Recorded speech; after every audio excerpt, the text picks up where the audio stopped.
ఇన్ని వేల కొద్ది శివలింగాలు ఒకే దగ్గర దర్శనమిచ్చే దృశ్యాన్ని మీరు ఎప్పుడైనా చూసారా? ఇక్కడ అఘోరీలు ప్రతిష్ఠించిన వాయులింగం, స్ఫటికలింగం, జలలింగం దర్శనమిస్తాయి. వీటితో పాటు భక్తులచే ప్రతిష్ఠించిన 10,000 శివలింగాలు దర్శనమిస్తాయి. శ్రీకాకుళంలో చిన్న హరిశ్చంద్రపురం గ్రామంలో పంచధామ క్షేత్రానికి ఇప్పుడు మనం వెళ్తున్నాం. 1,00,000 శివలింగాల ప్రతిష్ఠనకు సిద్ధంగా ఉంది. 101 శివలింగాలతో మొదలుపెట్టి 1,00,000 శివలింగాల ప్రతిష్ఠనకై పంచధామ క్షేత్రం స్థల విశిష్టత గురించి మనం తెలుసుకుందాం. స్వామి శరణం స్వామి. పంచధామ క్షేత్రం అంది 3 సంవత్సరాల క్రితం అఘోరీల సంకల్పంలో భాగంగా పంచధామ క్షేత్రాన్ని అఘోరీలు స్థాపన చేయడం జరిగింది. అఘోరీలు ఎప్పుడైనా వాళ్ళ స్థావరం ఏర్పాటు చేసుకోవడంలో భాగంగా మొదటిసారి వాయులింగాన్ని ప్రతిష్ఠిస్తుంటారు. 200 సంవత్సరాల క్రితం వాళ్ళ గురువులకి హిమాలయాల్లో దొరికిన వాయులింగాన్ని వాళ్ళ స్థావరం ఏర్పాటు చేసుకోవడంలో భాగంగా మొదటి సంవత్సరం శివరాత్రి రోజు ఇక్కడ శివలింగాన్ని ప్రతిష్ఠ చేయడం జరిగింది. ఇప్పుడు మనకు కనిపిస్తున్న ఆ శివలింగం వాయులింగం. అది ఎప్పుడు కూడా దానికి ఆలయ నిర్మాణం ఉండదు.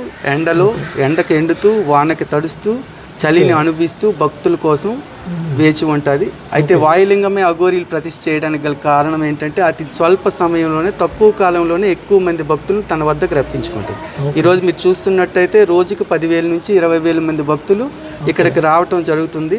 దానికి గల కారణం ఈ వాయులింగం. అలాగే 2వ సంవత్సరం స్ఫటికలింగాన్ని ప్రతిష్ఠించారు. అంటే వాయులింగం అన్నది భక్తుల్ని ఇక్కడ తెప్పించుకుంటే స్ఫటికలింగం అన్నది వాళ్ళ సమస్యలు నెరవేర్చే పనిచేస్తుంది. అలాగే 3వ సంవత్సరం ప్రతిష్ఠించిన లింగం జలలింగం. అక్కడ భూగర్భంలో నిత్యం జలం ఊరుతూనే ఉంటుంది. భూగర్భంలో ఉంటుంది, అది జలలింగం.